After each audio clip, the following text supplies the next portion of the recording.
Good afternoon, ladies and gentlemen.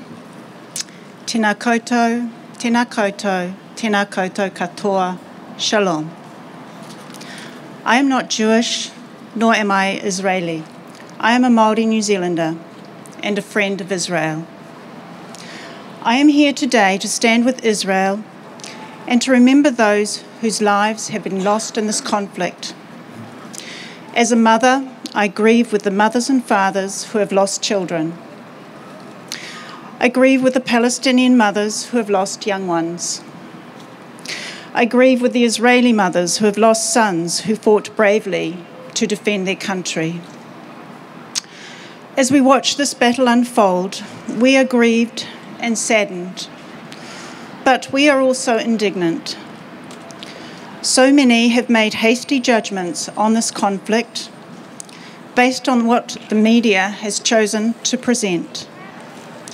For any fair-minded thinking person, it ought to be blatantly obvious that we are not being presented with the full picture.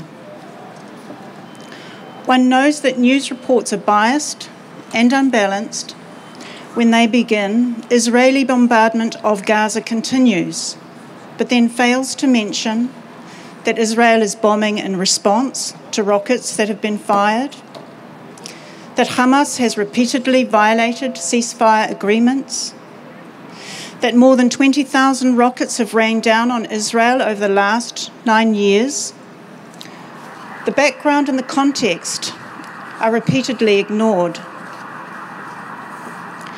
The media has chosen to focus on the numbers of civilian casualties. Having been fed Hamas-approved photos and images, the media has created a distorted picture of the situation. It is only now that journalists are leaving the intimidating environment in Gaza and returning to their home countries that some have been brave enough to speak the truth. That Hamas has staged scenes to make it appear that children were targeted by Israel, that it's very hard to know exactly how many civilians were killed because Hamas operatives dress as civilians, that Hamas has committed war crimes by hiding amongst civilians and firing rockets from heavily populated areas, including UN-operated schools and even hospitals, that the tally of casualties reported by the UN are those given to them by Hamas without independent verification. Even the BBC is now advising caution in interpreting the Gaza casualty statistics. The media also fails to follow up when, for example, it is discovered that it was actually Hamas who killed its own civilians by misfiring rockets. But the damage of the first sensational report having already been done, it is never properly rectified. Israel remains the villain. Israeli authorities have told us all along that Hamas uses civilians as human shields. Those of us who know Israel and Israelis, we're not duped by the biased reporting. We know that Israel is a democratic country with institutions in place to ensure accountability. The fact that an Israeli president can be convicted in a trial presided over by an Israeli Arab judge is a great example of this accountability. This also exposes the lie that Israel is an apartheid state. Arab Israelis enjoy more rights and freedoms than Arabs in any other Middle Eastern country. Israel is a pluralistic society in which there is a great variety of voices and opinions across a broad political spectrum. Issues are debated openly and vigorously. My family has had the privilege to meet hundreds of fine young Israelis who have travelled to New Zealand, many of whom we have visited in Israel. The overwhelming desire of their hearts is to live at peace with their neighbours. But the media has chosen to focus on the number of casualties as if this were an indicator as to who held the moral high ground. Perhaps they would feel better if there were more dead Israelis. In fact, the media is culpable. Hamas's documents confirm their strategy is to manipulate world opinion by maximising their own civilian toll. The media cooperates with Hamas in this by presenting Palestinian casualties without showing the necessary context that it is Hamas who is responsible for those civilians being placed in harm's way. Thus, Hamas is encouraged to continue sacrificing its own civilians because it is a cynical strategy that works. And while hundreds of reporters are stationed in Gaza, we hear one lone report today that children are being ripped apart by Assad's barrel bombing in Syria. Irresponsible media coverage has also contributed to the explosion of anti-Semitic expression around the world, including the event in Sydney last week, in which a group of Jewish school children were terrorised on a school bus. Thugs taunted the children with slogans such as "Kill the Jews," "Heil Hitler," "We're going to cut your throats and slice your throats open." This in Sydney. The fact is, Israel prioritises the safety of its people by providing bomb shelters and investing in the Iron Dome system, which has neutralised so many Palestinian missiles.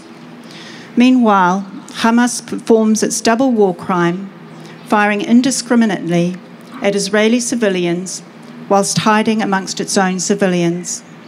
And this is the dilemma. Should Israel refrain from retargeting Hamas terrorists and risk its own people being killed?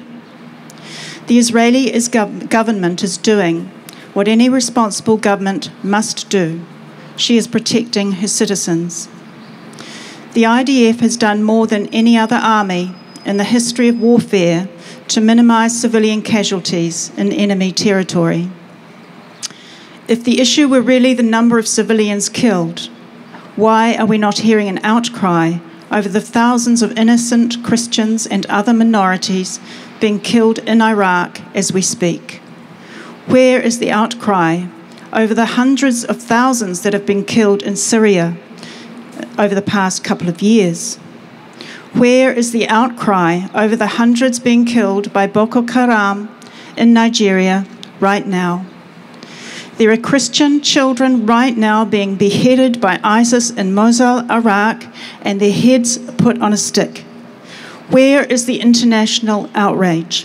Where is the media coverage? Where are the protests and street marches? The silence is deafening. The crux of the matter is this: the ideology that drives Hamas glorifies death and martyrdom. It is an ideology invested in the next life, not this one.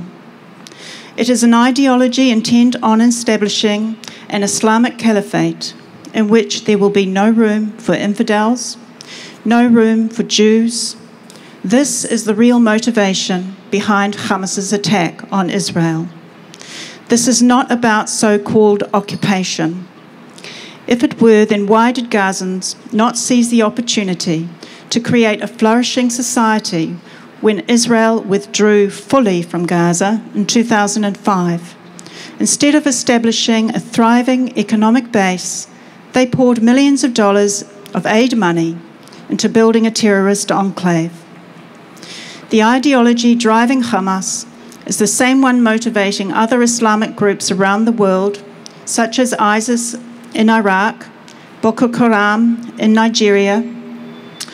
If this sounds overdramatic, just look at what is happening in the Middle East and look what is happening in Europe.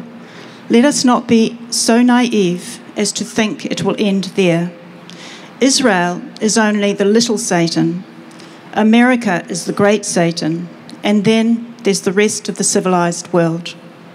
Hamas has stated clearly in its charter that it does not want peace with Israel. Israel is to be annihilated.